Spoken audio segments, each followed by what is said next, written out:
اور ہر معاملے میں سنت کی مخالفت کرنے سے بچیں.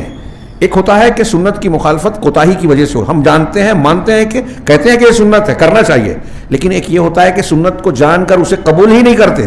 کیوں؟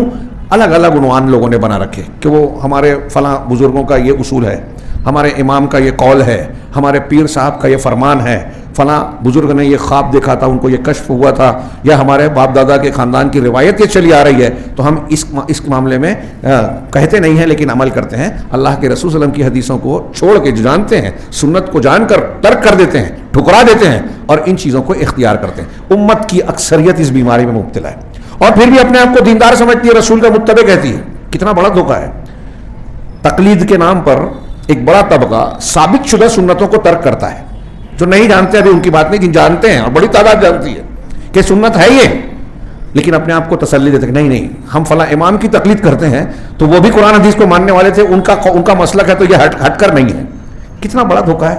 ایک چیز آپ کو یقینی طور پر معلوم ہے کہ سنت رسول ہے, اور ایک چیز آپ گمان کے طور پر کہہ رہے ہیں کہ اللہ کے امام کا فلاں قول ہے, تو ان کے پاس بھی دلیل ہوگی, جبکہ ان کے چاروں امام سے, اور چاروں کے علاوہ, ان چاروں کے علاوہ جن کی تقلید ہوتی ہے ان اماموں سے بھی سب سے ثابت ہے کہ اگر حدیث رسول ثابت ہو جائے اسے قبول کر لو, میری بات چھوڑ دو, کسی کی بات مت مانو. اس پر امت کا اجماع اور اتفاق ہے کہ دنیا میں صرف مسلمانوں کے لیے, مخلوق میں صرف رسول اللہ صلی اللہ علیہ وسلم کی شخصیت ایسی ہے جن کی بات کی مخالفت کرنا حرام ہے, اللہ کے عذاب کو دعوت دینا ہے, قرآن میں ہے.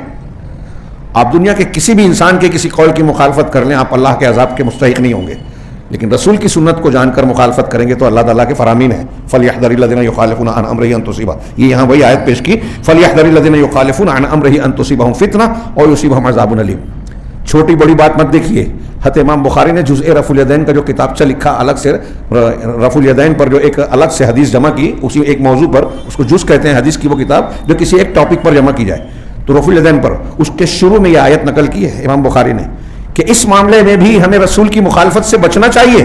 ہم جب جان گئے کہ یہ سنت ہے تو عمل کرنا چاہیے.